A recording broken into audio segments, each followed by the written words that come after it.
kasus Vina ini gambaran kasus rekayasa, di mana proses peradilan mulai dari penyelidikan di kepolisian, lalu penuntutan di kejaksaan, dan juga persidangan di pengadilan negeri ketika itu tidak satu pun mengungkapkan alat bukti yang betul-betul valid dan solid. Nah, sehingga ada pertanyaan, kalau ini sudah rekayasa dan sudah terbongkar sedemikian hingga, maka apa yang menjadi dasar sehingga Mahkamah Agung memutuskan PK itu hanya kurang dari setengah halaman yang mengatakan tidak terjadi kehilapan hakim, tidak ada novum 2 poin itu saja. Ya tentu ini adalah sebuah kekuatan di atas mekanisme atau sistem peradilan kita. Ada kepentingan politik yang tentunya juga menjadi bagian dari rekayasa termasuk putusan PK tersebut. MA memandang perkara ini seperti angin lalu saja, sementara stempel untuk menolaknya sudah dia siapkan sejak awal.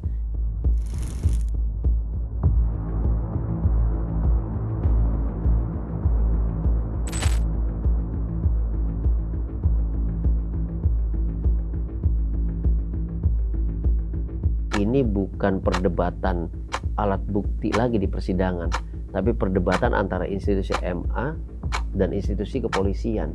Dan ini yang menyebabkan sulit sekali untuk diusut tuntas berkali-kali. Yang kami lihat adalah hakim menjadi stempel dari pemeriksaan awal sejak penyelidikan penyidikan. Jaksa menjadi stempel dari pemeriksaan awal penyelidikan penyidikan.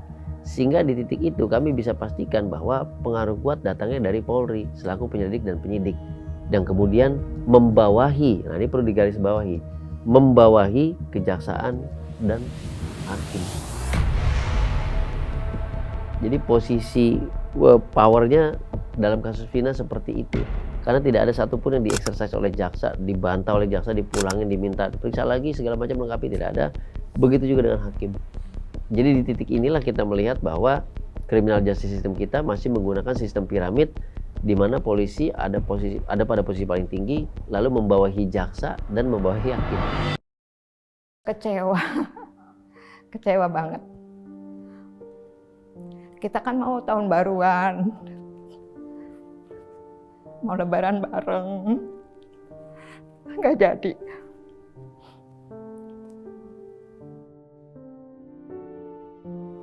Ma, kapan balik, Ma? Sabar, Kak. Belum waktunya mungkin.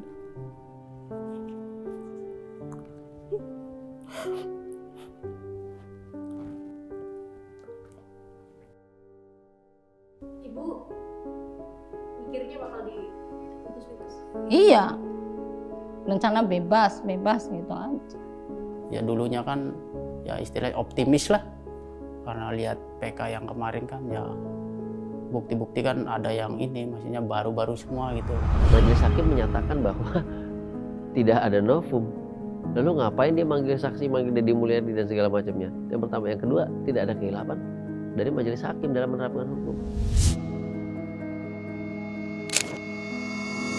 Sehingga sebetulnya orkestrasi yang diciptakan itu hanya hingar-bingar ramai, sudah ya diperiksa ya, sudah ya terjadi perdebatan ya.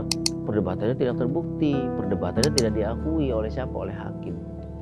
Jadi dia hanya melegitimasi keributan yang tadinya di medsos, di film, pindahkan ke ruang sidang. Sebetulnya cap dan bungkusnya itu sudah disiapkan di ruang sidang bahwa tidak akan ada perubahan hukum apapun dan tetap dihukum seumur hidup. Bukan begitu.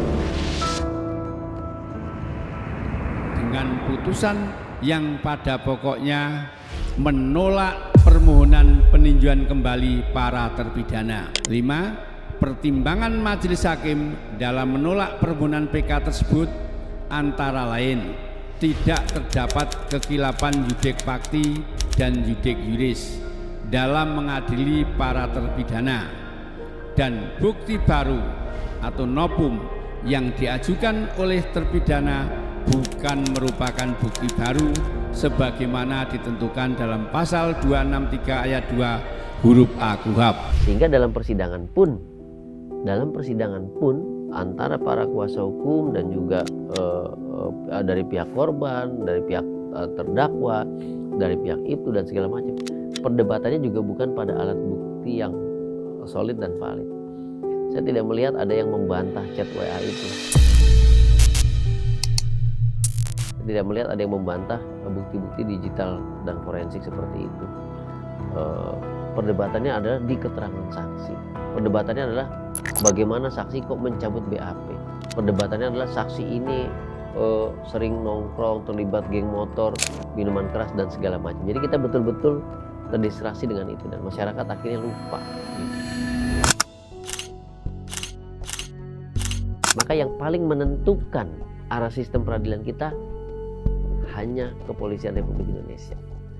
Once dia tersangka, sampai belakang pasti tersangka, sampai sidang pasti terdakwa. Jaksa tidak pernah membantah status tersangka.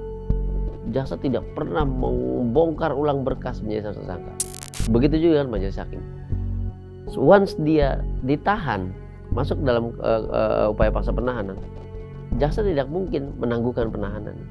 Hakim tidak mungkin menyatakan dia tidak bersalah karena sudah terlanjur ditahan. Kenapa?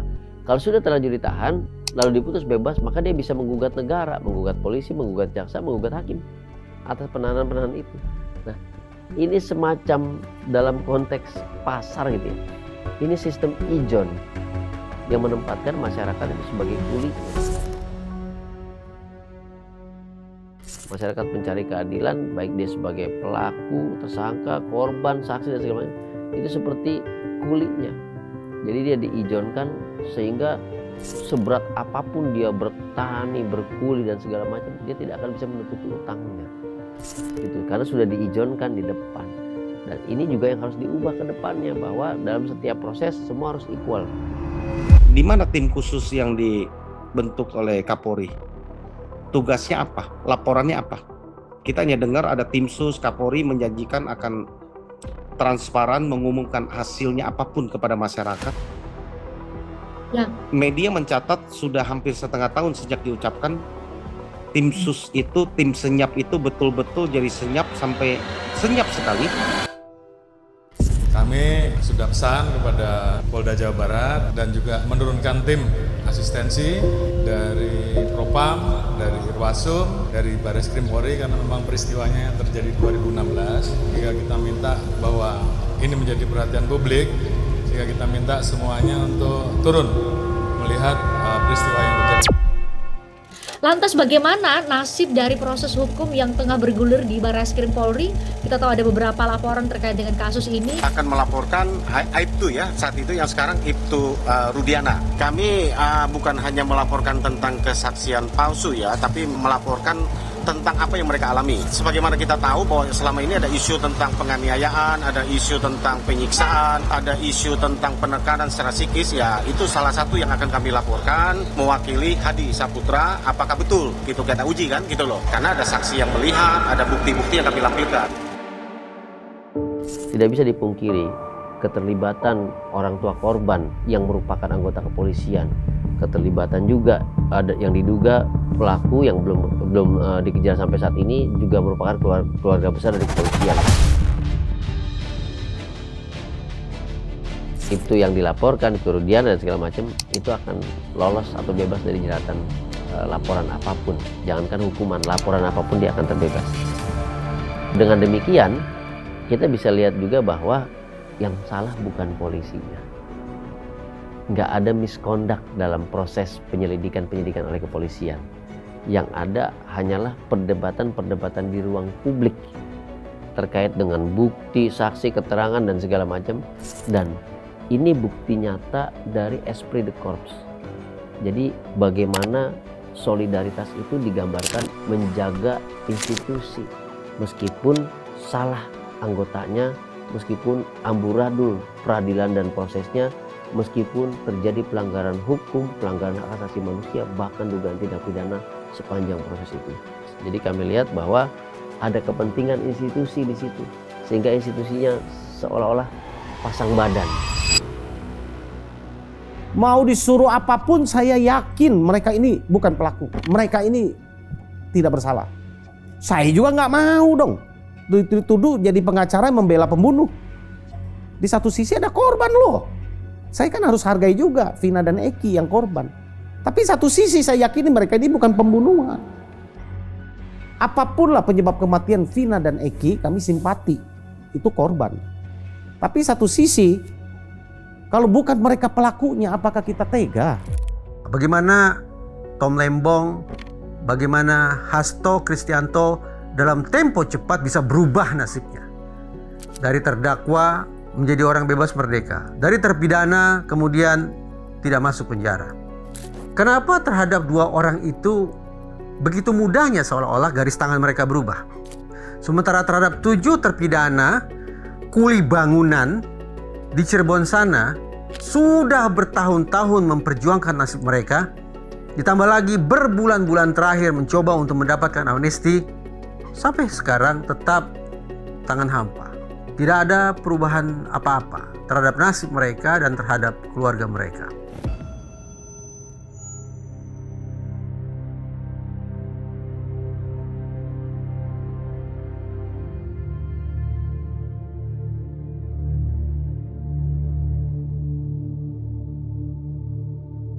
Sampai di sini kita bisa melakukan apa? Ini faktor pimpinan presiden ini paling penting.